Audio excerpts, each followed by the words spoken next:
Hello नमस्कार दोस्तों, welcome to my YouTube channel exam अध्ययन। हम भील जनजाति पढ़ रहे हैं। आइए देखते हैं इसके बारे में। देखो, भील शब्द द्रविड़ भाषा परिवार के अंतर्गत कन्नड़ के बील शब्द से मिलकर बना होता है। किससे? बील। ये कौन सी भाषा का शब्द है? कन्नड़ भाषा का। इसका मतलब होता है धनु, यानी जो धनुष को चलाते हैं, धनुष को रखते हैं, उनको भील कहते हैं। दूसरा है, इसको पहली बार जो शब्द इस्तेमाल किया गया था भील शब्द का, वो पादरी थॉमसन ने किया था 1835 में। ठीक है, 2 फैक्ट हो गए। अगला फैक्ट है, कुछ विद्वान जो भील शब्द है संस्कृत के भिल का मतलब होता है भेदना, छेदना। ठीक है, इससे मानते हैं कि ये जो संस्कृत का भिल शब्द है जिसका मतलब भेदना होता है, उससे भील शब्द की उत्पत्ति हुई है। ठीक है, तो अपने 3 फैक्ट पढ़े। पहला तो जो कन्नड़ भाषा का भील शब्द है उसका मतलब होता है धनु। तो यानी जो भील जो लोग रहते हैं वो धनुष बाण का बहुत इस्तेमाल करते हैं शिकार वगैरह करने के लिए। और संस्कृत का भिल नाम का जो शब्द है उसका मतलब भेदना होता है, यहाँ से भी इसकी उत्पत्ति हुई है। और सबसे पहली बार जो इस्तेमाल किया गया 1835 में पादरी थॉमसन ने भील शब्द का इस्तेमाल किया था। और रसेल और हीरालाल को अपन अधिकतर पढ़ेंगे इस जनजातियों में, इन्होंने बहुत शोध वगैरह किया है इन पे।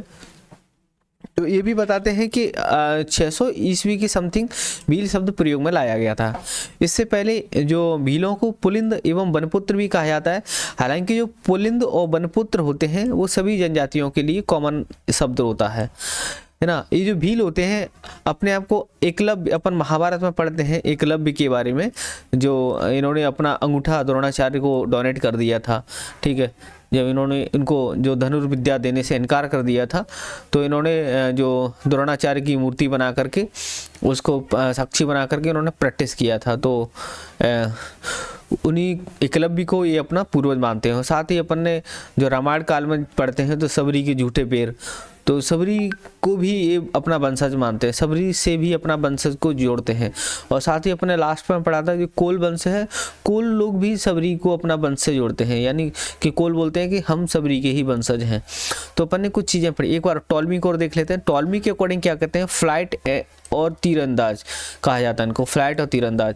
और ऋग्वेद में भीलों को अनास कहते हैं। अनास क्यों कहते हैं? क्योंकि झाबुआ के आसपास अनास नदी बहती है इसलिए।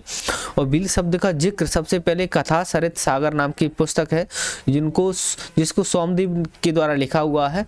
और जो भील होते हैं बिंद क्षेत्र के निवासी बताया इन्होंने। देखो, अपन ने कुछ चीज़ें पढ़ी कि भील शब्द है संस्कृत की भिल से निकला हुआ है जिसका मतलब भेदना होता है। कन्नड़ की बिल से बना हुआ है जिसका मतलब धनु होता है। सबसे पहले पादरी थॉमसन ने 1835 में प्रयोग किया था। रसेल थॉमसन ने 600 ईस्वी की समथिंग बोला कि भील प्रयोग में सब लाया गया है। पुलिंद एवं बनपुत्र भी इनको कहा जाता है, हालांकि ये कॉमन वर्ड होता है सभी जनजातियों के लिए। एकलव्य और सबरी को अपना वंशज उससे जोड़ते हैं। टॉलमी बोलते हैं कि फ्लाइट तीरंदाज भी कहते हैं। और ऋग्वेद में भीलों को अनास कहते हैं क्योंकि झाबुआ के आसपास अनास नदी बहती है। और एक पुस्तक है सोमदेव के द्वारा लिखित कथा सरित सागर, वहाँ भी भीलों का ये जिक्र हुआ है जिसमें बताया गया कि भील है बिंद क्षेत्र के निवासी हैं। अगला बात करते हैं भौगोलिक वितरण। देखो, अपन जब एमपी का जब नक्शा देखते हैं तो जो एमपी का नक्शा होता है तो यहाँ पे अपना झाबुआ वगैरह ये पता है, यानी पश्चिमी जो मध्य प्रदेश है, पश्चिमी मध्य प्रदेश, वहाँ पे क्या होता है? भील पाए जाते हैं। तो पश्चिमी वाला पोर्शन है, यहाँ पे अपना राजस्थान आ जाता है, यहाँ पे अपना गुजरात आ जाता है, यहाँ महाराष्ट्र आ जाता है, और यहाँ ये मध्य प्रदेश का पश्चिमी भाग है। तो स्वाभाविक बोल सकते हैं कि इनका जो वितरण होता है मध्य प्रदेश, गुजरात, महाराष्ट्र और राजस्थान, यहाँ पे भीलों का वितरण होता है। मतलब यहाँ पे इनकी संख्या पाई जाती है। अपन को पता है कि जो सबसे ज़्यादा परसेंटेज में बात करें तो अलीराजपुर में पाई जाती है जनसंख्या भीलों की, और सबसे ज़्यादा मतलब नंबर्स में पाई जाती है धार में पाई जाती है। ठीक है, और मध्य प्रदेश की सबसे बड़ी जनजाति है। ठीक है, और दूसरे नंबर पर गोंड आती है। तो बड़वानी, इंदौर, अपन मध्य प्रदेश में बात करें, पश्चिम मध्य प्रदेश में धार, झाबुआ, अलीराजपुर हो गया ही। फिर अगला बड़वानी, इंदौर, उज्जैन, खंडवा, खरगोन, बुरहानपुर, यहाँ भी भीलों की संख्या ठीक ठाक पाई जाती है। और मध्य प्रदेश की जनसंख्या की दृष्टि से सबसे बड़ी जनजाति होती है, 39% इनकी संख्या है। ठीक है, उत्पत्ति के बारे में बात करें तो भील स्वयं को महादेव का वंशज बताते हैं। ठीक है, एक दंत कथा के अनुसार बताते हैं कि जो शिव होते हैं उनको शरीर में व्याधि हो जाती है, तो फिर वन क्षेत्र में भटक रहे होते हैं, उनको एक कन्या मिल जाती है। ठीक है, उसको देखते ही शिव जी की व्याधि दूर हो जाती है, उनसे शादी कर लेते हैं। ठीक है, उनसे एक कुरूप बालक की उत्पत्ति हुई। कुरूप बालक क्या खतरनाक था, वो उनके जो शिव जी का नंदी होता है उसको मार डालता है। ठीक है, तो फिर जो शिव जी होते हैं उनको गुस्सा आती है, तो क्रोधवश बालक को लेकर के जंगल में छोड़ देते हैं। ठीक है, तो उसी जो बालक के जो वंशज होते हैं उनको ही भील कहते हैं, ऐसा बोला जाता है। इनका जो मूल निवास होता है दंत कथा के अनुसार, ये लोग क्या थे, दामोर लोग थे। ठीक है, और इन्हीं का दूसरा वर्ग कौन था, बरकरिया। इन दोनों में लड़ाई हो जाती है। ठीक है, तो ये दामोर लोग पराजित हो जाते हैं और अपना मूल इस निवास स्थान उसको छोड़ देते हैं जहाँ पर इनकी लड़ाई हुई थी।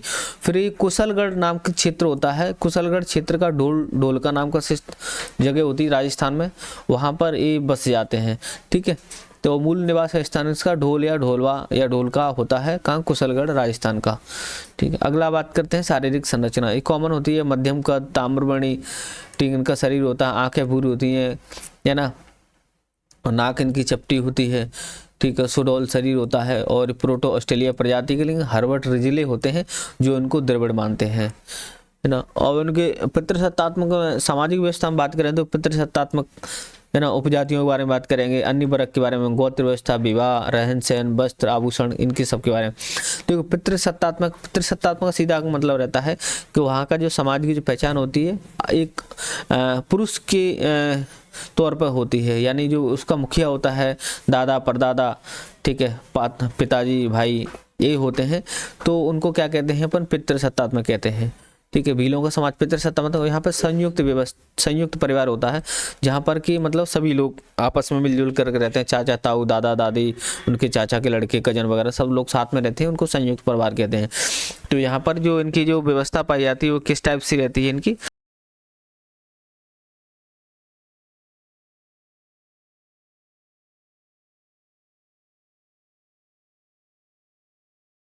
ऐसा रहता है, पितृसत्तात्मक रहता है। अगला अपन बात करते हैं तो उपजातियों की, बहुत इंपॉर्टेंट है और यहाँ से एनी हाउ क्वेश्चन आता ही है, तो इसको बहुत ध्यान से सुनना है। देखो मैं भीलों के बारे में बात करता हूँ तो सबसे बड़ी उपजाति होती है इनकी, भीलों की सबसे बड़ी उपजाति कौन सी है, भिलाला है ये। तो इस स्वयं को महाराणा प्रताप का वंशज कहते हैं, और भिलाला का जो निवास स्थान है कहाँ पर, ये अपने आप को छत्तीसगढ़ का निवासी बोलते हैं, भाई हम तो छत्तीसगढ़ के निवासी हैं, महाराणा प्रताप के वंशज हैं। और सबसे बड़ी दूसरा नंबर तड़वी के आते हैं। तड़वी क्या होते हैं, जब अपने देश में मुसलमानों का शासन हुआ करता, जैसे कि औरंगजेब, है ना, मुगलों का शासन था औरंगजेब, तो औरंगजेब के शासन में जो भील थे इन्होंने इस्लाम धर्म स्वीकार कर लिया था, वो लोग तड़वी थे। ठीक है, अगला होता है उमड़ी, इस भीलों की सबसे पिछड़ी उपजनजाति होती है, ये क्या गुना और साझापुर में पाई जाती है। ठीक है, और ये भी क्या होते हैं, मुस्लिम धर्म को अपना चुके हैं। अगला निधि होता है, जब अपने देश में जो ब्रिटिश साम्राज्य हुआ करता था तो अंग्रेजों के शासन के अधीन था अपना देश, तो उनके प्रभाव में आकर के इन्होंने ईसाई धर्म को स्वीकार कर लिया। निधि देखो अभी अपन ने चार उपजनजातियों को पढ़ा था। सबसे पहले भिलाला, सबसे बड़ी उपजनजाति होती है, महाराणा प्रताप को वंशज मानती है, छत्तीसगढ़ के निवासी हैं, अपने स्थान बोलते हैं। तड़वी औरंगजेब के प्रभाव में आकर के इन्होंने मुसलमान धर्म स्वीकार कर लिया था। उमड़ी होता है सबसे पिछड़ी जनजाति है, उपजनजाति है किनकी, भीलों की। ठीक है, गुना साझापन पाई जाती है, मुसलमान को अपना चुके हैं लोग। निधि के बारे में बात करें तो अंग्रेजों के शासनकाल में ईसाई धर्म को स्वीकार कर चुके। ये मध्वी, बदवो या भगत, मध्वी या बदवो या भगत, ठीक है, सर्वाधिक पवित्र उपजाति मानी जाती है। ये लोग क्या बोलते हैं कि भाई हम लोग क्षत्रिय थे। ठीक है, मुगलों के आक्रमण के समय जंगलों में इन्होंने आश्रय ले लिया था। ठीक है, इसके पश्चात मालवा में रहने लगे थे लोग, और भीलों के साथ में रोटी बेटी का संबंध हो जाता है, तो अपने आप को क्या बोलते हैं, ये भील बोलते हैं। ठीक है, सॉरी, अपने आप को क्या बोलते हैं, ये क्षत्रिय बोलते हैं, और सबसे पवित्र उपजाति मानी जाती है। देखो क्या लिखा है, मध्वी, बदवो, भगत के बारे में सर्वाधिक पवित्र उपजनजाति मानी जाती है। उजाड़िया भील मूल रूप से क्षत्रिय, मुगलों के आक्रमण के समय जंगलों में आश्रय लिया था इन्होंने। इसके पश्चात यह मुख्यतः मालवा में इनका निवास स्थान हो गया है।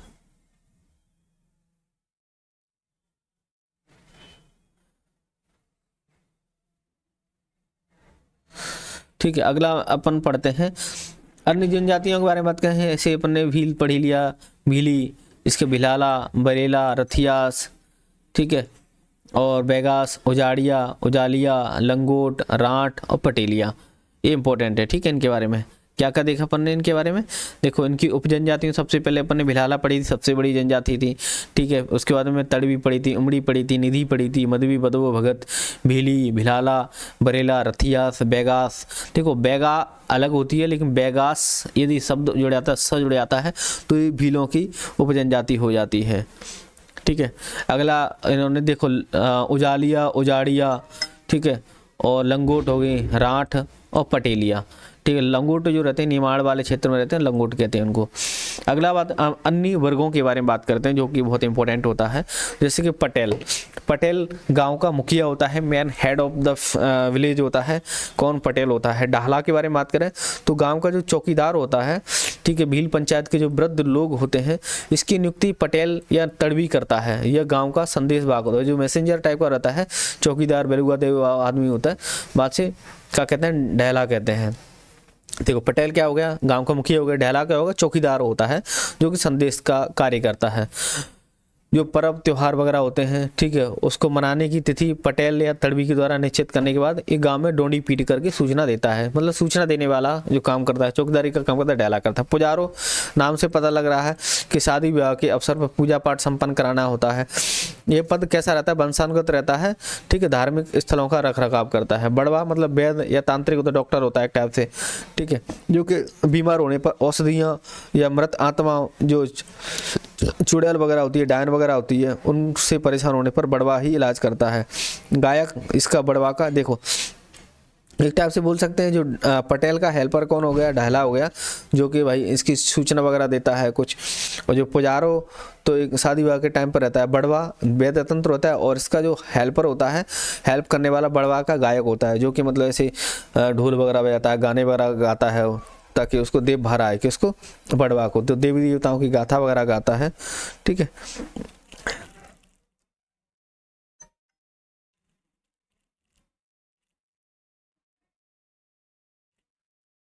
है ना, गाथाओं में जो बड़वा होता है उसको देवी देवताओं की सवारी भी आती है। वारती, देखो वारती तो इसमें क्या रहता है, जो भोजन वगैरह परसने का काम रहता है ना, मतलब सामूहिक जाति भोज के अवसर पर वितरण की सारी, ठीक है, भोजन पसवे को काम रहता है, वो वारती का रहता है। पालवी प से लग रहा है, प से पहाड़ा, ठीक है, तो पहाड़ों पर रहने वाले भील पालवी कहलाते हैं। जो मैदानों में रहते हैं उनको क्या कहते हैं, बागड़ी कहते हैं। बुलावा बेलुआ देवाल, है ना, बुलाने वाला यानी मार्गदर्शन करने वाला रहता है, जो कि गाइड का काम करना, बुलावा कहता है। पाखरिया जिन्होंने घोड़ा मार दिया ना, ठीक है, उनको घुड़मारिया भी कहते हैं, पाखरिया भी कहते हैं। जो किसी सैनिक के घोड़े को मार देता है उस बिल को क्या कहते हैं, पाखरिया कहते हैं। देखो एक दोबारा देखते हैं इनको कास्ट डिवीजन के बारे में। पटेल मुखिया हो जाता है, डाहला मतलब चौकीदार हो जाता है, ठीक है। पुजारो क्या होता है, शादी विवाह के संपन्न कराता है। बड़वा क्या होता है, वैद्य तांत्रिक होता है। गायक क्या होता है, बड़वा का सहायक होता है, जो कि देवी देवताओं की गाथा वगैरह गाता है, ठीक है। वार्थ क्या होता है, मतलब भोजन परसने का काम करता है, वितरण सामग्री करता है भोजन की। पालवी मतलब ऊंचे पहाड़ों पर रहने वाला है। बागड़ी क्या होता है, मैदानों में रहने वाले वीर होते हैं। बोलावा क्या, मार्गदर्शन करने वाले रहते हैं। पाखरिया क्या होता है, घोड़ा को मारने वाला रहता है, जो घोड़ा को मार देता है उसको पाखरिया कहते हैं। ये गोत्र व्यवस्था के बारे में बात करें तो इसमें 71 गोत्र पाए जाते हैं, ठीक है। भील गोत्र को डाटक कहते हैं, अटक कहते हैं, उदक कहते हैं। इनके अन्य नाम क्या है कि डाटक भी कह देते हैं इसको, वो अटक भी कहते हैं इनको, और उदक भी कहते हैं। क्या कह रहे हैं, डाटक कह रहे हैं, अटक कह रहे हैं, वो उदक कह रहे हैं। किसको, भीलों के गोत्र को। तो भीलों में कितने गोत्र पाए जाते हैं, और 71 गोत्र पाए जाते हैं। अब देखो जामान्या का मतलब क्या रहता है, जामुन वृक्ष का महत्व रहता है इसमें। अवलिया का मतलब क्या रहता है, आंवला वृक्ष का महत्व रहता है। मछरिया का मतलब मछली को शुभ मानते हैं। घोड़ा मारिया घोड़ा को मारने वाला रहता है। जो मोरी क्या रहता है, मोर को पालने वाले रहते हैं ना। सन्यान क्या रहता है, बिल्ली के पूजक रहते हैं। निगवाल्या क्या रहता है, निगवाल्या मछली को न खाने वाले लोग रहते हैं। और सिंगाडी क्या रहते हैं, बैलों की पूजक रहते हैं। क्या क्या देखा अपन ने, सिंगाडी बैलों की पूजक रहते हैं, ठीक है। सिंगाट बैलों के पूजने वाले। निगवाल्या मछली न खाने वाले। सन्यान बिल्ली के पूजक रहते हैं। मोरी मोर को पूजने वाले रहते हैं। घोड़ा को मारने वाले, है ना। और पाखरिया भी वाला था अपने, घोड़ा मारने वालों को, ठीक है। जो सैनिकों को घोड़े मार देते हैं ना, उन बिलों को पाखरिया भी या घोड़ा मारिया। मछरिया मछली को शुभ मानते हैं। अवलिया आंवले के वृक्ष को पवित्र मानते हैं। जमान्या जामुन के वृक्ष को।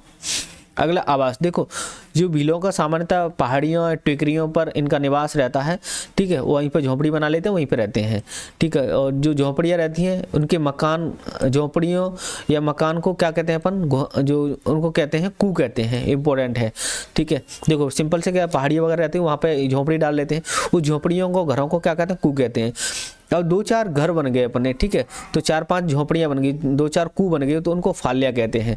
यानी और 2-4 बहुत सारे फालिया बन गए तो उनको क्या कहते हैं, पाल कहते हैं। देखो क्या हो गया, एक सीक्वेंस हो जाता है। सबसे पहले क्या हो जाता है अपना, कू हो जाता है, ठीक है, कू हो गया, ठीक है, कू हो गया। कू के बाद में क्या आ जाएगा, फालिया आ जाएगा, ठीक है, कू के बाद में फालिया आ जाएगा, फालिया के बाद में पाल आ जाएगा। कू मतलब दो, एक सिंगल जो घर होता है, झोंपड़ी होती है, इसको कू कहते होते हैं, ठीक है। कू के बाद में क्या हो जाता है, फिर उसके बाद में 2-4 कू जुड़ जाते हैं तो उनको फालिया कहते हैं, फिर 2-4 फालिया जुड़ जाते हैं उसको पाल कहते हैं। तो कू, फालिया, पाल। ओके, अगला होता है पहनावा। देखो सिंपल सा है, इसमें कोई दिक्कत नहीं है। पुरुष धोती वगैरह पहनते हैं, बंडी महिला घाघरा चोली वगैरह पहनती हैं। ठेपाड़ा रहता है, भील जनजाति के लोगों को तो पहने वाली तंग धोती रहती है ना। और जो पोत्या रहता है, सिर पर पहनने वाले, जो साफा बोलते हैं ना अपन उसको, अपने बाबा वगैरह लगाते हैं ना।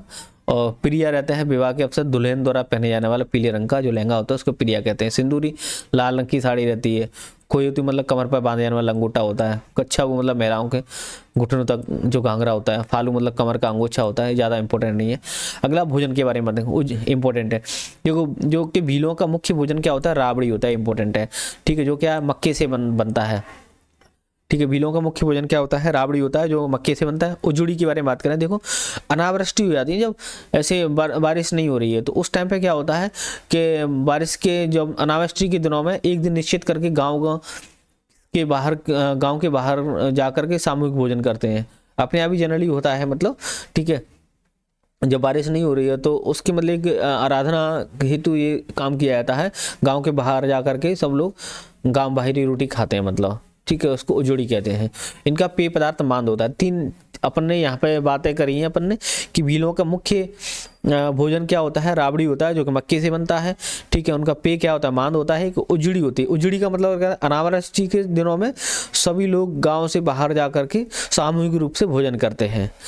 अगला होता है विवाह संस्कार। देखो भील जनजाति में गोत्र में विभाजन अपन ने देखो 71 इनके गोत्र होते हैं। ओदक कहते हैं इनको, ठीक है, ओदक कह रहे हैं, कहीं अटक कह रहे हैं, कहीं डाटक कह रहे होते हैं, ठीक है। तो यहाँ पे सीधा सा इनको समाज किसमें, भील जनजाति गोत्रों में विभाजित होती है। तो इसमें एक ही गोत्र के व्यक्ति आपस में विवाह नहीं कर सकते हैं, तो सगोत्री विवाह कहते हैं, वर्जित होते हैं।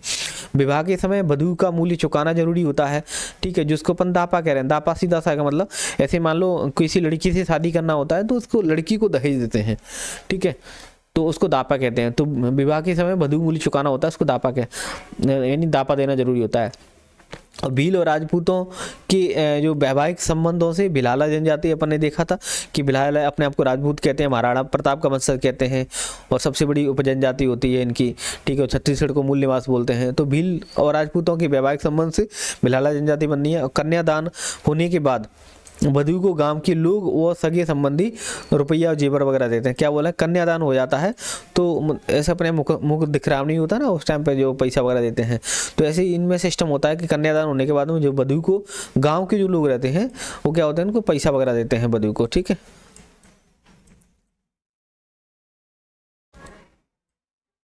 क्या हो गया, ठीक है, ये पैसा वगैरह देते हैं, जिसको क्या ओगी कहते हैं। क्या कहते हैं, जो कन्यादान हो जाता है उसको वधू को गांव के लोग और सगे संबंधी रुपया जेवर देते हैं, इसको क्या कहते हैं, ओगी कहते हैं। वर वधू को नाचते नाचते एक दूसरे पर चावल फेंकते हैं, जिसको चौखा खेलना कहते हैं। ये टर्मोलॉजी भाई इंपॉर्टेंट होती है। देखो जो कन्यादान होने के बाद में वधू को गांव के लोग सगे संबंधी रुपया जेवर वगैरह देते हैं, ओगी कह रहे होते हैं। जब वर वधू नाच रहे होते हैं ना, तो जब एक दूसरे पे चावल फेंकते हैं तो इसको चौखा खेलना कहते हैं। एक हल्दी पीठी इंपॉर्टेंट वर्ड होता है। तो दोनों पक्ष के जो गांव के पुजारी होते हैं, एक रानी काजल माता होती है, ठीक है, उसके द्वार पर जाकर विवाह का निमंत्रण देते हैं। यानी काजल माता, यानी इसका इंपॉर्टेंट बहुत होता है काजल माता का, यानी विवाह की देवी होती है, ठीक है। तो दोनों साइड के पुजारी आएंगे और काजल माता को निमंत्रण दे के आते हैं, इसको हल्दी पीठी कहते हैं। बाना बिठाना, वर वधू के जो नए वस्त्र होते हैं, ठीक है, इस पर स्त्रियां बाना गीत गाती हैं तो उसको क्या कहते हैं, बाना बिठाना कहते हैं। पैरावणी तो अपन को पता है, पैरावणी मतलब कपड़े पहना होता है। मामा के द्वारा अपने भांजे या भांजी के घर के समस्त अपने आप भात भरना नहीं बोलते, चीकट भरना, भारत भरना, तो इसी को पैरावणी कह रहे होते हैं। देखो अपन ने कुछ टर्मिनोलॉजी पढ़ी के बाद बात कर लेते हैं। सबसे पहले अपन ने ओगी पढ़ी। ओगी में क्या होता है, कन्यादान होता है। तो उसके बाद में जो वधू को गाँव के लोग जो रिश्तेदार वगैरह होते हैं, रुपया वगैरह जेवर जैसा जो बनता है उसको ओगी कहते हैं। जब वर वधू दोनों नाच रहे होते हैं तो एक दूसरे पर चावल फेंकते हैं, उसको चौका खेलना कहते हैं, चौखा खेलना कहते हैं। हल्दी पीटी में जो गांव के दोनों साइड के जो पुजारी होते हैं, वर पक्ष के वधू पक्ष के, ठीक है, तो रानी काजल माता के द्वार पर जाकर के निमंत्रण देते हैं, ठीक है, तो उसको हल्दी पीटी कहते हैं। बाना बिठाना, जो वर वधू के नए वस्त्र होते हैं ना उनके पहनाते हैं, उस टाइम पे स्त्रियां बाना गीत गाते हैं, उसको बाना बिठाना कहते हैं। पैरावणी, मामा के द्वारा अपने भांजा भांजी को कपड़े पहनाए जाते हैं, ठीक है, उसके घर पर जाकर के भात पहनाते हैं, उसको पैरावणी कहते हैं। मंगनी ब्याह, ये सब ऑलमोस्ट इसी से मंगनी ब्याह से संबंधित टर्मिनोलॉजी है। अब देखते हैं, देखो मंगनी ब्याह में क्या होता है। इसमें सिंपल सा है कि मध्य से एक मीडिएटर होता है, ठीक है, जो उसको अपन भांजगड़िया कह रहे होते हैं। क्या कहते हैं, भांजगड़िया, ठीक है। ये लड़के के पिता को दारू की बोतल के साथ लड़की के वालों के यहाँ पे लेके जाता है। मीडिएटर क्या करता है, लड़के वाला का पिता रहता है, उसको साथ में लेके जाता है, बोले को दारू की बोतल ले चल, और वहाँ पे लड़की वाले के पास जाता है। और 2 बोतल पीने के बाद में बची 2 बोतल पीने का भी आदेश दे देता, तो समझ लो कि पक्की होगी, मतलब सगाई हो जाएगी, मतलब आराम से सामने लड़की वाला राजी है उसके लिए। तो पक्का होती है, मंगनी निकल ले आती है, और मंगनी के बाद में दहेज की चर्चा होती है, जिसको अपन जिसको क्या कह रहे हैं, दापा कहते हैं, ठीक है, दहेज को। देखो क्या यहाँ पर बात करी इसने, क्या बोला इन्होंने कि भाई जो एक मीडिएटर व्यक्ति है उसको भांजगड़िया कहते हैं, इंपॉर्टेंट है, ठीक है। तो लड़का का जो रहता है, जो लड़का रहता है, बर रहता है, लड़का ही बोलेंगे अभी तो, उसको जो पिता रहता है उसको लेकर के लड़की वाले घर जाता है। वो 2 बोतल मतलब दारू की बोतल लेके जाते हैं, ठीक है। पहले दारू पीते हैं, 2 बोतल 4 बोतल लेके आते हैं, तो 2 बोतल पानी, 2 बोतल पीने के बाद में अगली 2 बोतल के लिए लड़की वाला बोलते हैं कि 2 बोतल और लेके आ जाओ, तो इसका मतलब पक्की हो जाती है। फिर उसके बाद में मंगनी कर ली जाती है, ठीक है, पक्यात के बाद में, और दहेज की बात चर्चा की जाती है, उसको अपन दापा कहते हैं, ठीक है। और जो दापा रहता है अनाज के रूप में, दहेज के रूप में, अनाज के रूप में जब दापा को देते हैं ना, उसको क्या सावा कहते हैं। क्या कहते हैं, सावा कहते हैं। और सावा का जब अनाज जब कन्या पक्ष के यहाँ पे ले जाता है तब इसे सारंग भरना कहते हैं। देखो अनाज के रूप में कोई डायरेक्ट पैसा नहीं दे रहा, अनाज के रूप में दे रहा है, तो उसको सामा कहते हैं। और जो अनाज है मतलब सामा है, सामा को लेकर के जो आदमी होता है वो कन्या के यहाँ पे लेके जाता है ना, उसको सारंग भरना कहते हैं। और जो व्यक्ति लेके आ रहा है ना उसको अनाज को सारंग भर रहा है ना, उसको सामांग्या कहते हैं। अपन ने 3-4 टर्म नहीं पढ़ी। दापात सिंपल हो गया, मतलब भाई कि जो दहेज होता है लड़का वाला लड़की वाले को जो देता है उसको दापा कहते हैं। और यदि अनाज के फॉर्म में उसको दापा दे रहा है, दहेज दे रहा है, उसको सामा कहते हैं। उस सामा को सामा का जो अनाज होता है जब कन्या पक्ष के ले जाता है उसको सारंग भरना कहते हैं। और जो व्यक्ति सारंग भरता है ना उसको क्या कहते हैं, सामंग्या कहते हैं। अब मान लो ये है अनाज है, ठीक है, अनाज की जगह पे उसको अनाज कम करना है, ठीक है, या पैसा कम करना है उसको, तो क्या करे, मवेशी दे देता है, पशु वगैरह दे देता है, भैंस बैल वगैरह देता है। तो इससे मौद्रिक राशि या जो रहता है अनाज उसमें कमी हो जाती है, इसको खांडा कूटा कहते हैं। क्या कहते हैं, खांडा कूटा कहते हैं। अपन ने कुछ टर्म पढ़ी इसमें, क्या क्या पढ़ी मंगनी भरना में, सिंपल से विवाह हो जाता है, 2 बोतल वगैरह सब सिंपल से दहेज वगैरह के बारे में बात की जाती है। जब दहेज में अनाज की रूप में बात की जाती है दहेज की, तो सामा कहते हैं। और सामा को जो लेके जाता है उसको सारंग भरना कहते हैं। और जो लेके जाता है उस व्यक्ति उसको सामंग्या कहते हैं। और मौद्रिक राशि कम करने के लिए मवेशी वगैरह दी जाती है, उसको खंडा कूटा कहते हैं। भगोरिया पर्व रहता है, ये होली के अवसर पर 7 दिनों का पर्व रहता है, इसको पढ़ेंगे आगे। ये लुगड़ा लाड़ी विवाह के बारे में बात की जाती है। इसमें जो लड़के वाले होते हैं, लड़के वाले 2 जोड़ी साड़ी लेकर के लड़की वाले के यहाँ पे ले जाते हैं और शादी के लिए मना लेते हैं, ठीक है। ये गरीब भीलों में सिंपल से भाई 2 साड़ियों में शादी हो रही है तो गरीब भीलों में ही रहेगी। तो ये लुगड़ा लाड़ी साड़ी के लुगड़ा लाड़ी, अभी तो मंगनी ब्याह का था, ये कॉमन ब्याह रहता है। लुगड़ा लाड़ी के बारे में आई भराणी यानी घरगुस्सी ब्याह कहते हैं इसको, आई भराणी या घरगुस्सी। इसमें क्या होती है, जो लड़की रहती है लड़के के घर में घुस करके उस पर हल्दी डाल देती है, ठीक है, उससे विवाह हो जाता है। तो आई भराणी या घरगुस्सी जबरदस्ती का हो जाता है। धारणा और नात्रा, नात्रा मतलब विधवा विवाह होता है, ठीक है। और धारणा में क्या होता है, बहु विवाह यानी मल्टी पोलोगामी रहती है ना इसमें। एक से ज़्यादा विवाह हो जाते हैं, बहु विवाह, उसको धारणा कहते हैं। ठीक है, धारण करते रहता है वो। ठीक है, नातरा मतलब विधवा विवाह हो जाता है। ठीक है, देखो कौन कितने टाइप के पढ़े अपन ने। एक तो मंगनी विवाह पढ़ा अपन ने। ठीक है, बगुरिया विवाह भी होता है इसमें। लुगड़ा लाड़ी होता है इसमें, 2 जोड़ी साड़ी लेके जाता है लड़का वाला लड़की। आई भरानी लड़की लड़का वाले के घर में जब घुस जाती है और हल्दी डाल देती है। धारणा में बहु विवाह होता है और नातरा में विधवा विवाह होता है। अब संस्कारों पे बात करते हैं। देखो जन्म संस्कार में इसको शांता संस्कार के बारे में बात करें। जो प्रसूता महिला होती है, यानी जिसको बच्चा होने वाला होता है, जो गर्भवती होती है, ठीक है, तो प्रसूता महिला को प्रसव के 7 दिन बाद हल्दी के पानी से नहलाया जाता है। जिसको ऐसे बच्चा हुआ है, जिस लेडीज़ को, ठीक है, उसको प्रसूता महिला कहेंगे। तो जैसे ही उसको बच्चा हो जाता है तो बच्चे होने के 7 दिन बाद, ठीक है, हल्दी के पानी से नहलाया जाता है। ठीक है, तो इसको शांता संस्कार कहते हैं। और प्रसव का जो कार्य कराती है उसको सोयन या सुवारनी कहते हैं, जो है ना, जो दाई माँ होती है ना, सोयन या सुवारनी कहते हैं। अगला होता है पाहा ढरना, बहुत इंपॉर्टेंट है, और यह डोंगर ढलवाई। अब इसमें क्या होता है कि जो बच्चा पैदा हो जाता है, ठीक है, उसको जो दहली होती है ना, घर का दहली होती है, तो उस पर मकई के दाने डाल देते हैं। ठीक है, और मकई के दाने उस पर उस बच्चे को उसको लेटा देते हैं। यानी उसका जो उस बच्चे का सिर होता है नॉर्थ साइड में होता है और पैर होता है ऐसे, ये नॉर्थ हो गया,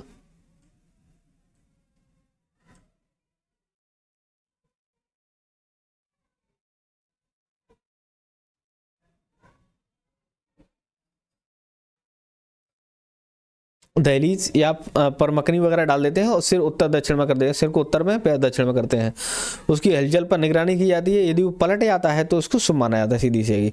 देखो क्या करते हैं, पाहा ढरना या फिर डोंगर डलवाई में जो बच्चा रहता है, बच्चा होते ही क्या करते हैं, उसको दहलीज पर मकई के दाने डाल देते हैं, उस पर लेटा देते हैं। उसका सिर होता है उत्तर की तरफ, पैर होता है दक्षिण की तरफ, उसको ऐसे किलकारी मारते हैं। ठीक है, हलचल की निगरानी की जाती है। यदि वो पलट जाता है तो शुभ माना जाता है। और पुत्र को ऐसा जो पुत्र होता है उसको कुलदीपक कहते हैं। एक इंपॉर्टेंट है डाम प्रथा। डाम प्रथा में जैसे लड़का 12 वर्ष का हो जाता है ना, तो उसकी जो बाह रहती है, कलाई रहती है, उस पर तीर की गरम करके उसकी नोक से उस पर दाग लगाया जाता है। ठीक है, बाह पर या कलाई पर 12 वर्ष के पश्चात में बच्चे लड़का रहता है, तीर की नोक से निशान लगाया जाता है। ठीक है, दाग लगा, उसको डाम प्रथा कहते हैं। देखो अपन ने क्या देखा, सबसे पहले शांता संस्कार पड़ा, जो प्रसूता महिला होती है, प्रसव के 7 दिन बाद उसको हल्दी के पानी से नहलाते हैं। ठीक है, पाहा डरना में क्या होता है, जो बच्चा होता है उसको दहलीज पर मकई के दाने डाल दिया जाता है, उस पर लेटा दिया जाता है। ठीक है, उसको उत्तर में सिर और दक्षिण में उसके पैर करते हैं, उसको किलकारी मारते हैं। जब बच्चा उसको यदि पलट जाता है तो शुभ माना जाता है। डाम प्रथा में क्या होता है, जब लड़का 12 वर्ष का हो जाता है, तीर की नोक से उसकी कलाई या भुजा पर दाग लगाया जाता है। एक होता है गाता गातला। इसमें क्या होता है, जो बहुत बुजुर्ग वगैरह होते हैं उनकी अकाल मृत्यु हो जाती है ना, भयंकर बीमारी से मर जाते हैं, तो उनकी यादगार में, ठीक है, अपने यहाँ पे देवता बिठाना नहीं कहते हैं, वो सेम चीज़ होता है इनमें। तो पत्थर के मृतक स्तंभ लगाते हैं, यानी सीधा सा है मृतक। गाता गातला क्या है, बीलों में मृतक स्तंभ है। ठीक है, जिसको गाता गातला कहते हैं, जो कि लकड़ी का होता है, ठीक है, या पत्थर का भी होता है। अगला होता है मंडल प्रथा। मंडल प्रथा में क्या होता है, जो सागौन की लकड़ी होती है उसका खूंटा गांव की सीमा पर स्थापित कर देते हैं और मृतक के नाम से इस प्रथा का आयोजन होता है। और इस पर घोड़ा हो गया, हाथी हो गया, पशु पक्षी हो गया, इनकी मृण मूर्तियाँ चढ़ाई थी। ऑलमोस्ट ये भी सेम ही है एक टाइप से। गाता में क्या होता है कि मृतक स्तंभ लगा देते हैं, जो कोई अपना बुजुर्ग वगैरह खत्म हो जाता है, या तो अकाल मृत्यु हो जाए कि बीमारी से वगैरह हो जाता है, उसको है ना गाता गातला कहते हैं। और मंडल में क्या होता है, गांव की सीमा पर जाकर ये खूंटा गाड़ देते हैं। ठीक है, और इसी पर एक आयोजन करते हैं। तो फिर आयोजन के समय पे उस पे जो मृण मूर्तियाँ, मट्टी की मूर्तियाँ, घोड़े, हाथी, पशु पक्षी चढ़ाते हैं।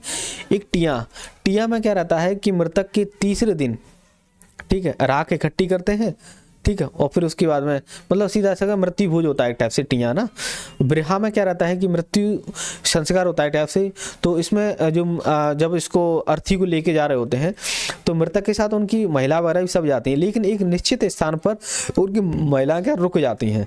ठीक है, तो उस स्थान को क्या कहते हैं, ब्रिहा कहते हैं। क्या कहते हैं, मृत्यु संस्कार के समय मृतक के साथ परिवार की स्त्रियां एक निश्चित स्थान पर जाकर रुक जाती हैं। ठीक है, तो उसको ब्रिहा कहते हैं। देखो अपन ने क्या देखा इसमें, कुछ संस्कार देखे। सबसे पहले अपन ने जन्म संस्कार देखा, शांता संस्कार, पहाड़ ढरना बच्चे संबंधित होती है। फिर थोड़ा सा 12 वर्ष का हो जाता है उसको डाम प्रथा कहते हैं। जब मृत्यु से संबंधित संस्कार हैं इनके, जैसे कि गाता गातला वगैरह होता है, एक मृतक स्तंभ लगा देते हैं। मंडल प्रथा में गाँव के बाहर एक खूंटा गाड़ देते हैं, ठीक है, तो मृतक के नाम से इस पर आयोजन करते हैं। फिर घोड़ा है ना, हाथी पशुपक्षी इनकी मरण मूर्तियाँ चढ़ाई जाती हैं। टिया प्रथा में भोजन, तीसरा दिन जब मृत्यु का होता है तो उस टाइम पे राख इकट्ठी की जाती है और मतलब इसमें मृत्यु भोज दिया जाता है। बिरहा में क्या है, जब अर्थी को ले जा रहे होते हैं मृतक के साथ में उसकी परिवार की स्त्रियाँ भी जाती हैं, लेकिन एक निश्चित स्थान पर जाकर रुक जाती हैं, उसको बिरहा कहते हैं। अगला धार्मिक मान्यताओं के बारे में बात करें तो इसमें क्या है, अन्य जनजातियों की भांति जो भील प्रकृति के पूजक होते हैं और तंत्र मंत्र में विश्वास रखते हैं। भीलों में तांत्रिक कार्य का करने का काम बड़वा करता, अपने देखा बड़वा का जो सहायक होता है, क्या कहते हैं उसको, बड़वा होता है ना, अरे यार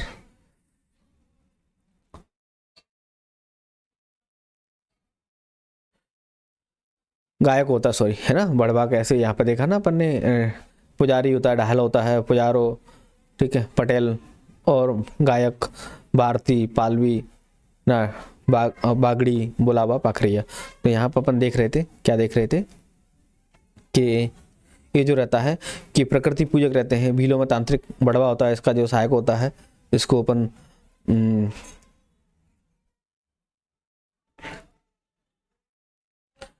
देखो जो बड़वा रहता है उसको देव बगरा भी आते हैं। अब देखो इनके बारे में, देवता के बारे में बात करें इनके, ठीक है, तो जो भील होते हैं शंकर को अपना संरक्षक भी मानते हैं। अपन ने देखा था कि जो शंकर भगवान है, महादेव है, उनसे अपना उत्पत्ति मानते हैं। एक अपन ने एक दंत कथा सुनी थी कि जो जंगल में भटक रहे थे, उनको एक कन्या मिलती है, उससे शादी कर लेते हैं। फिर उसका जो लड़का रहता है, जो क्रूप लड़का होता है, वो शंकर भगवान के जो नंदी होते हैं उनको मार देता है, फिर वो जंगल में छोड़ के आते हैं। तो उनकी जो डिसेंट होते हैं वही क्या होते हैं, भील होते हैं। तो अपना संरक्षक देव मानते हैं। इसमें इसको भील जो शंकर भगवान को बाबदेव भी कहते हैं। तो भीलों के प्रमुख देव हैं, और बाबदेव को इंद्रदेव भी कहते हैं। सॉरी, जो बाबदेव है भीलों के प्रमुख देव हैं, इनको जिन्हें इंद्रदेव भी कहते हैं। और बाबदेव के नाम से दिवासा पर्व मनाते हैं, दिवासा पर्व मनाते हैं। एक होता कुहाजा देव, संप्रता के प्रतीक होते हैं, गाय और बैलों की बीमारियों से रक्षा करते हैं। क्या देखा अपन ने कि बाबदेव, इंद्रदेव भी कहते हैं इनको, भीलों के प्रमुख देवता हैं, दिवासा पर्व भी मनाते हैं।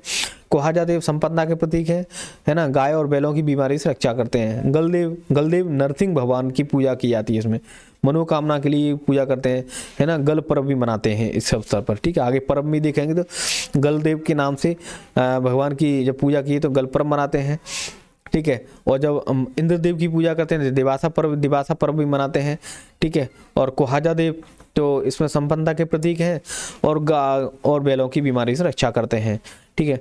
जो होली के अवसर पर इनकी पूजा की जाती है, हलदेवा देव के नाम से जानता है। जब गलदेव है ना, गलदेव को नरसिंह भगवान की पूजा की जाती है, मनोकामना की पूजा करते हैं, गल पर्व भी मनाते हैं। जब होली के टाइम में पूजा की जाती है, इनको हलदेवा नाम से की जाती है। एक गिरसरी या थामोला देव, भीलों के घर में प्रमुख स्तंभ के पास गृह देव का निवास होता है। जो प्रमुख स्तंभ होता है उनके घर में, तो वहाँ पे गृह देव होता है। इनको गिरसरी या थाम्बोली भी कहते हैं।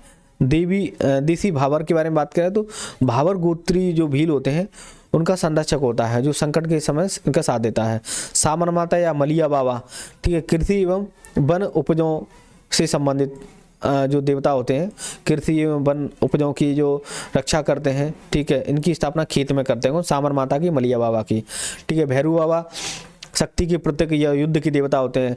भैंसा देव भैंस के रक्षक होते हैं। जसमा देवी, लक्ष्मी देवी दीपावली के दिन इनकी पूजा होती है, ठीक है, जसमा देवी की। होवड़ माता दैनिक व प्राकृतिक प्रकोपों से रक्षा करती है, होवड़ माता। खोड़ियाल माता इंपॉर्टेंट है, जो अपंग जो विकलांग वगैरह होते हैं उनकी मनोकामना पूर्ण होने पर जो लकड़ी के हाथ पैर होते हैं इनके मंदिर पर चढ़ाते हैं, खोड़ियाल माता के पे। झाबुआ शहर में खोड़ियाल माता का मंदिर भी। देखो अपन ने क्या क्या देखा, सबसे पहले बाबदेव के, देखो भीलों को अपना शंकर भगवान को अपना संरक्षक मानते हैं। बाबदेव मतलब इंद्रदेव होते हैं, दिवासा पर्व मनाते हैं इनकी याद में। कोहाजा देव होते हैं, संपन्नता के प्रति योगदान, गाय बैल की बीमारी से रक्षा करते हैं। गलदेव नरसिंह भगवान इंपॉर्टेंट है, ठीक है, और गल पर्व मनाते हैं। और होली के टाइम पर इनकी पूजा करते हैं, हल्दे महादेव कहते हैं इनको। गिरधरी या थाम्बोला देव के बारे में बात करें तो प्रमुख स्तंभ के पास इनकी घर में ही इनकी स्थापना की जाती है, गृहदेव में, है ना। अगला देसी भावर यानी भावर गोत्री जो भील होते हैं उनका संरक्षक होते हैं। सावन माता या मलिया बाबा मतलब ये खेती के देवता होते हैं, सीधी सी इन खेत में स्थापना की जाती है। भैंसा देव, भैरू देव ये युद्ध के देवता होते हैं, ठीक है, शक्ति के प्रतीक होते हैं। भैंसा देव भैंस के रक्षक होते हैं। जसमा देवी, लक्ष्मी देवी दीपावली के टाइम पे इनकी पूजा की जाती है। होड़ माता ये प्राकृतिक प्रकोप वगैरह होते हैं, दैनिक प्रकोप होते हैं, ठीक है, बिजली चमकना, बाढ़ वगैरह, भूकंप वगैरह, ठीक है। होड़ माता, खोड़ियाल माता जो अपंग विकलांग वगैरह होते हैं, ठीक है, उनकी मनोकामना पूर्ण हो जाती तो लकड़ी के हाथ पैर मंदिर पर चढ़ाते हैं खोड़ियाल माँ। और खोड़ियाल जो माता होता है उनका जो मंदिर है कहाँ पे, झाबुआ शहर में है। अगला चूरण माता, ये डकैती में सफलता पाने के लिए चूरण माता की पूजना की थी। रानी काजल के बारे में पढ़ाई थी अपन ने कि विवाह की जब दोनों पक्ष के जो पुजारी होते हैं वो मतलब निमंत्रण देने के लिए रानी काजल माता के मंदिर पर जाते हैं। भीलट बाबा के बारे में, जब मनुष्य में पशुओं की जो सर्व से रक्षा की जाती है तो भीलट बाबा, इनके भीलट जिले बड़वानी जिले में भीलट देवलोक का निर्माण भी किया गया है। राजा पंथा बहुत इंपॉर्टेंट है, रापंथा या राजा पंथा भीलों के सबसे महत्वपूर्ण शक्तिशाली देवता हैं इनके, ठीक है। देखो अभी तक क्या क्या देखा अपन ने कि सबसे पहले अपन ने देखा बाबादेव, बाबदेव इंद्रदेव भी कहते हैं, दिवासा पर्व मनाते हैं। कोहाजा देव संपन्नता के प्रतीक है, गाय बैलों की बीमारी से रक्षा करते हैं। गलदेव नरसिंह भगवान की पूजा की जाती है, ठीक है, गल पर्व भी मनाते हैं। और होली के टाइम पे इनकी पूजा करते हैं, हल्दे माँ कहते हैं। गिरधरी जो भील अपने प्रमुख जो स्थान होता है वहाँ पे गुरुदेव की स्थापना करते हैं, ठीक है, जो मृत पूर्वजों का निवास स्थान होता है वहाँ पे। और देसी भावर जो भावर गोत्री होती है वो इनके संरक्षक होते हैं। सावन माता है मतलब कृषि से संबंधित खेतों में इनकी स्थापना की जाती है। भैरू देव शक्ति युद्ध के प्रतीक होते हैं। भैंसा देव भैंस के रक्षक होते हैं। जसमा देवी दीपावली के दिन जसमा देवी का पूजन करते हैं। होबड़ माता प्राकृतिक या दैनिक प्रकोपों से रक्षक होती है। खोड़ियाल माता विकलांगों से संबंधित है, ठीक है। चूरण माता डकैती से चोरी से संबंधित है। रानी काजल विवाह से संबंधित है। भीलट जो बाबा रहते हैं सर्प से संबंधित होती हैं। राजा पंथा शक्तिशाली उनके महत्वपूर्ण देवता होते हैं। आमजा या किलड़ी के बारे में बात करता हूँ मैं, या नकटी देवी के बारे में बात करता हूँ। सुपर्णखा या शंभू माता ये शिव का नारी रूप होता है, ठीक है। कौन शिव का नारी रूप कौन सी होती है? आमजा या किलड़ी या नकटी देवी, ठीक है। इनकी कुल देवी को आमजा या किलड़ा माता कहते हैं, ठीक है। लोक देवी या भराणी के बारे में बात करें तो वैभव अवसर पर इनका चित्र बनाया जाता है, ठीक है। खेड़ी देवी या गांव का पुरखा जो होता है कृषि कर्म का गाता रहता है और मृत्यु के बाद खेड़ी देव के रूप में इनकी पूजा की जाती है। देव बगीला या बाबा डूंगर के बारे में बात करें तो माता जो इनकी जो पूजा होती है दीपावली की चतुर्दशी होती है, 14 होती है ना, उस टाइम पे की जाती है। ग्राम सनकुआ जिला झाबुआ की एक बहुत ऊंची पहाड़ी पर की जाती है। रकाली या शीतला माता के बारे में अपन पता है, जो विकार वगैरह होते हैं ना अपन जो चिकन पॉक्स वगैरह, तो उस टाइम पर भी इनकी पूजा की जाती है, ठीक है। और सोबन माता के बारे में पशुओं की संरक्षिका होती है।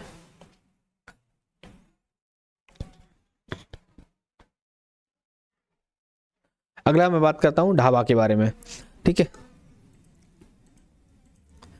ढाबा के बारे में देखें तो जो प्राचीन जैसा क्या रहता है ढाबा मतलब एक टाइप से जो स्तूप नहीं रहता, प्राचीन स्तूप रहता है अपना, उल्टा कटोरे जैसी आकृति रहती है, तो मिट्टी या लकड़ी से निर्मित मंदिर होता है, ठीक है। प्राचीन स्तूप जैसा छोटी आकृति के मिट्टी या लकड़ी से निर्मित मंदिर होता है और नर्मदा नदी से एक पत्थर लेके आ जाते हैं, ठीक है, उसको उसमें रख देते हैं। तो भीलों में देवताओं की मिट्टी की पशु मूर्तियाँ अर्पित की जाती हैं इसमें, ठीक है। तो क्या हो गया, ढाबा क्या होता है, एक टाइप से इनकी एक आर्ट होती है। इसमें क्या होता है कि प्राचीन स्तूप जैसी छोटी आकृति की मिट्टी या लकड़ी से निर्मित मंदिर होता है, उसमें नर्मदा से एक पत्थर ला करके उसमें स्थापना कर दी जाती है, ठीक है। संत सिंगाजी देव के बारे में बात करें अपन तो देखो निमाड़ में इनके बहुत प्रसिद्ध होता है संत सिंगाजी। तो संत सिंगाजी देव के स्थान पर प्रतिवर्ष शरद पूर्णिमा के अवसर पर ये मेला लगता है। भील भिलाला लोग शरद पूर्णिमा को कबली पुनव कबली, इस जो शरद पूर्णिमा पे जो त्यौहार मनाते हैं इसको शरद पूर्णिमा को कबली पुनव के नाम से जानते हैं। संध्या के बाद रात्रि के 8 बजे तक अपने घरों में सिंगाजी की पूजा की जाती है। अगला भीलों का नृत्य के बारे में बात करें तो भगोरिया नृत्य सब जानते हैं, भगोरिया नृत्य, ठीक है। डोईहा नृत्य के बारे में बात करें अपन, ठीक है, और अच्छे से आगे पढ़ेंगे अपन। जो डोहिया नृत्य होता है ये भगोरिया हाटों में किया जाता है। कहाँ पे? भगोरिया हाटों में। कौन सा नृत्य किया जाता है? डोहिया नृत्य। युवक और जो युवतियाँ होते हैं अपने आमने सामने खड़े होकर विभिन्न प्रकार से अंग का संचालन करते हैं, ठीक है, कभी आगे बढ़ते हैं, कभी पीछे हटते हैं, तो कभी दाएं और कभी बाएं झुक करके, है ना, ये अपना नृत्य करते हैं।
अभी जो अपन देख रहे हैं इसको बिलों का नृत्य, देखो डोहिया नृत्य, भगोरिया नृत्य भी अपन देखेंगे यार, होली के अवसर पर किया जाता है, 7 दिन का ये नृत्य त्योहार होता है, उसमें भगोरिया नृत्य किया जाता है। डोहिया नृत्य के बारे में बात करें तो जो भगोरिया हाट होती है वहाँ उसी टाइम पे ये डोहिया नृत्य भी किया जाता है। युवक और युवतियाँ होती हैं आमने सामने खड़े होकर विभिन्न प्रकार से अंग संचालन करते हैं और कभी आगे बढ़ते हैं, कभी पीछे हटते हैं, कभी दाएं होते हैं, कभी बाएं झुकते हैं, ठीक है, मतलब नृत्य भी इसी टाइप से होता है। तो डोहिया नृत्य मुख्यतः अपन बात करें भगोरिया हाटों में किया जाता है, ये इसका एक कीवर्ड है। अगला गहर नृत्य, ठीक, गहर नृत्य भी क्या होता है? होली के अवसर पर किया जाता है, ठीक है। देखो भगोरिया हाट, भगोरिया पर्व ये भी होली के टाइम पर हो रहा है। डोहिया नृत्य भगोरिया हाट में किया जा रहा है और जो गहर नृत्य होली के अवसर पर किया जाता है। इसमें क्या होता है? जो नृत्य में युवक फालियाँ और लघु तीर कमान, है ना, हाथ में मूसल वगैरह इसमें रहते हैं और ताल के लय पर जो भाव वगैरह भंगिमा रहती हैं उसमें परिवर्तित करते हुए नृत्य किया जाता है। डोहो के बारे में बात करें तो 11 से दीपावली तक, जो 11 होती है उससे दीपावली तक यह नृत्य किया जाता है। यह मनौती बाल उत्सव, ठीक है।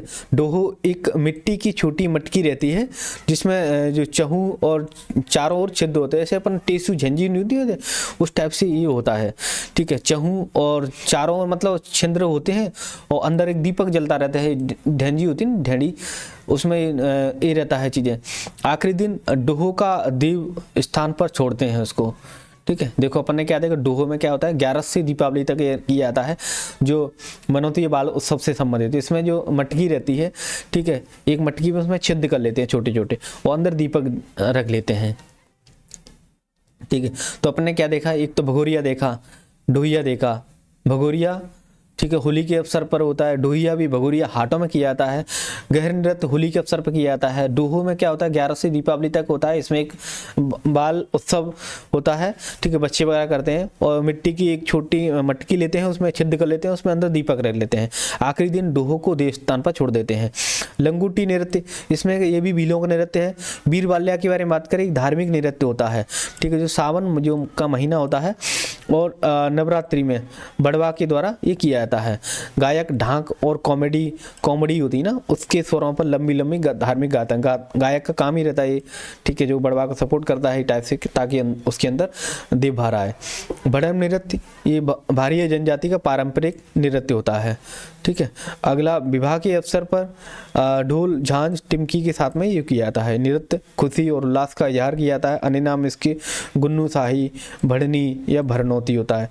यह समूह नृत्य है जिसमें 20 से 60 से अधिक पुरुष नर्तक वादक होते हैं। देखो क्या क्या देखा अपन ने, ढोइया नृत्य, भगोरिया नृत्य, गहर नृत्य, डोहो, ठीक है, डोहो और बीरवालिया, ठीक है, लंगोटी और भड़म नृत्य। ठीक है, अगला विवाह नृत्य के बारे में आते हैं। ठीक है, जो भीलों में जब घर से बारात निकलती है ना, तो रास्ते में देखो बारात जो रहती थी एक दिन में तो नहीं जाती है, पहले बहुत टाइम लगता था, बैलों से गाड़ियों से जाती थी। तो विश्राम स्थल करते थे, जो पुरुष करते थे उसको डांग माला नृत्य कहते हैं। ठीक है, जब भील घर से बारात लेके आते हैं तो रास्ते में विश्राम स्थल करते थे, जो पुरुष उस डांस को करते थे तो उसको डांग वाला नृत्य कहते हैं। और स्त्रियां एक दूसरे के कंधे पर रखकर अर्धवृत्त में डांग करते थे, उसको फांदो नाच कहते हैं। क्या हो रहा है, जब पुरुष कर रहे हैं उसको क्या कहते हैं, डांग वाला कह रहे हैं, और जब स्त्रियां कर रही हैं तो उसको क्या कहते हैं, फांदो नाच कह रहे होते हैं। ठीक है, अगला लात मारा साला। लात मारा साला में क्या होता है, ये नृत्य वधू पक्ष की स्त्रियां बरातियों को लात से मारती हैं उनका स्वागत के, ये वेलकम गीत होता है एक टाइप से। ठीक है, देखो अपन ने क्या देखा, डांग वाला नृत्य जब बारात जा रही होती है तो रास्ते में विश्राम स्थल करते हैं तो पुरुष इस डांस को करते हैं डांग वाला नृत्य। ठीक है, जब स्त्रियां जब उस डांस को करती हैं एक दूसरे पर कंधे पर हाथ रख के अर्धवृत्त बना करके उसको फांदो नाच कहते हैं।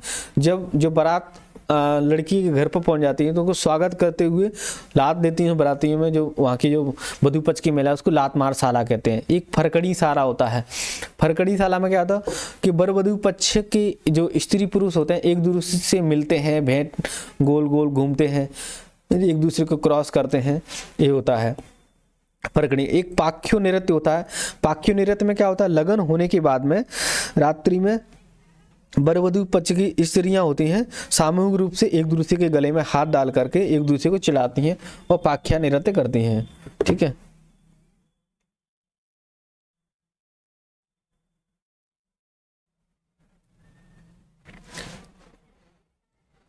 ठीक है, पाख्यो नृत्य करती हैं। एक होता है क्या होती है, घोर नृत्य। ठीक है, घोर नृत्य में क्या, घोर नाच में क्या होता है कि स्त्रियां अपने आमने सामने खड़ी होकर के पायो यानी चिटकोरा ऐसे हाथों से उंगलियों से बीच वाली उंगली अंगूठा से चिटकोरा लेती हैं और आगे पीछे जाकर के नृत्य करती हैं। लोहारी नृत्य के बारे में बात करें तो स्त्री पुरुष एक दूसरे अलग अलग व्रत बना करके नृत्य करते हैं। आंटिया नाच, इसमें पुरुष दोनों हाथों में छोटे छोटे डंडे लेकर के गोल घेरे में नाचते हैं। ठीक है, एक होता है जोतरा नृत्य, वर वधू पक्ष की जो स्त्रियां होती हैं अलग अलग पंक्तियों में बना करके नृत्य करती हैं। घोड़ा नाच या दौड़ावनी या चलावड़ी, वधू को उसका जो मामा रहता है कंधे पर बिठा करके विवाह मंडप में नाचता है। मूड़ा नृत्य, इसमें बारात वापस लौटती है तो ये जो वधू आ जाने पर उसकी प्रसन्नता में जो महिला गोल गोल घेर में नृत्य करती है, मूड़ा नृत्य होता है। ठीक है, हाथी मना नाच, विवाह के अवसर पर भीलों की भील पुरुष होते हैं घुटने पर बैठ करके तलवार घुमाते हुए नृत्य करते हैं। ठीक है, ये दो गीत होते हैं, सुबंतिया गीत और हसमीड़ो। सुबंतिया में क्या था, भील स्त्रियों के द्वारा किया जाने वाला जो गाया जाने वाला गीत होता है उसको सुबंतिया कहते हैं, और स्त्री पुरुष दोनों युगल में जो करते हैं, ठीक है, उसको हसमीड़ो कहते हैं। ठीक है, देखो एक दोबारा से देखते हैं विवाह नृत्य के बारे में। सबसे पहले जब बारात जा रही होती है तो पुरुष करते हैं रास्ते में विश्राम स्थल पर, इसको डांग माला कहते हैं। स्त्रियां करें इसको फांदो नाच कहते हैं। जब बारात घर पे पहुंच जाती है बधूके पे तो क्या कहते हैं, लात मार साला करते हैं। फिर उसका फरकड़ी साला होता है। ठीक है, उसका पाख्यो नृत्य होता है। उसके बाद में एक घोर नाच होता है, आमने सामने खड़े होकर के चिटकोरा लेकर के नृत्य करते हैं। एक लोहारी नृत्य होता है। ठीक है, स्त्री पुरुष अलग अलग व्रत बना करके इसमें करते हैं। आंटिया नाच, इसमें डंडा लेकर के करते हैं। आंटिया अपन ने देखा होगा, ठीक है, निमाड़ में अपन इसको पढ़ते हैं। और जोतरा नृत्य, इसमें वर वधू की पक्ष की जो स्त्रियां होती हैं अलग अलग पंक्तियां बना के करती हैं। घोड़ा नाच, दौड़ावनी, जो मामा होता है लड़की को अपने कंधे पर बैठा करके मंडप में नाचता है।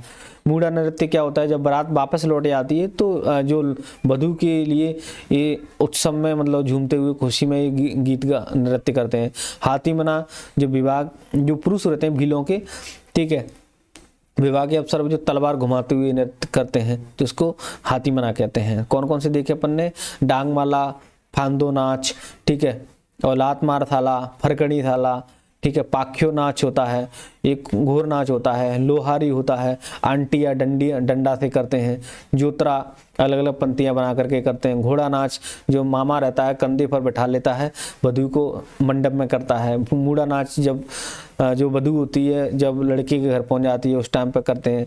हाथी बना नाच में क्या होता है, जो भीलों के पुरुष होते हैं जो तलवार घुमाते हुए, दो गीत होते हैं, सुबंतिया गीत और हसमीडो। सुबंतिया भील स्त्रियां के द्वारा गाया जाता है, हसमीडो भील स्त्री पुरुष के द्वारा ये गाया जाता है। आर्थिक व्यवस्था में बात करें तो मुख्य आधार इनका कृषि होता है। ये लोग पुराने तरीके से खेती करते हैं। मुख्य इसमें जो झूम कृषि होती है इनको स्थानांतरित कृषि कहते हैं, है ना। तो ये दो टाइप से होती है, दजिया और चिमाता। दजिया दहिया में क्या होता है, मैदानी जंगलों को काट करके की जाती है। चिमाता मतलब पहाड़ी जंगलों को काट की जाती है। दजिया इंपॉर्टेंट है, दजिया मैदानी जंगलों को और चिमाता पहाड़ी जंगलों को काट की जाती है। हलमा प्रथा के बारे में बात कर लेते हैं, जो कभी देखा भी था, ठीक है, जो मतलब जो कृषि में जो भील परिवार एक दूसरे को सहयोग देते हैं, मतलब है ना कि भाई तू मेरी फसल कटवा दे मैं तेरी कटवा दूंगा, तो उसको हलमा प्रथा कहते हैं, ठीक है। सहकारी कृषि का रूप है एक टाइप से। और मजदूरी, लकड़ी काटना, चौकीदारी करना, ये सब होते हैं। व्यवसाय में मुर्गी पालना वगैरह। पंजादरी बहुत इंपॉर्टेंट है, अलीराजपुर जिले के जोबट तहसील में पंजादरी इनकी जो आर्ट है बहुत फेमस है। नंदना प्रिंट बहुत इंपॉर्टेंट है, भील जनजाति में कपड़ों पर नंदना प्रिंट की जाती है। तो इनका यदि आर्थिक व्यवस्था बात करें तो कृषि पर बात करें तो इनका झूम कृषि होती है, दजिया होती है, दहिया होती है, मैदानी जंगलों को काट कर की जाती है, और चिमाता होती है पहाड़ियों को काट की जाती है। हलमा प्रथा चलती है कृषि में, एक दूसरे को सहयोग करते हैं, मजदूरी वगैरह करते हैं। पंजादरी इंपॉर्टेंट है अलीराजपुर जिले में, ठीक है। नंदना प्रिंट इंपॉर्टेंट है, कपड़ों पर नंदना प्रिंट की जाती है, ठीक है। और कृषि में सिंचाई के लिए अपन रहट या चरस तकनीक का प्रयोग करते हैं। मुख्यतः कपास की जो किस्म होती है विजय की खेती करते हैं। गरीबी बहुत है और ऋण भुगतान की गंभीर समस्या इन पे। अगला त्यौहार के बारे में कि डोडी हो गई, जातर हो गई, गढ़ त्यौहार हो गई, भगोरिया हाट हो गया, हलमा त्यौहार हो गया, ठीक है, वेणेश्वर और डोहा और नवई, ठीक है।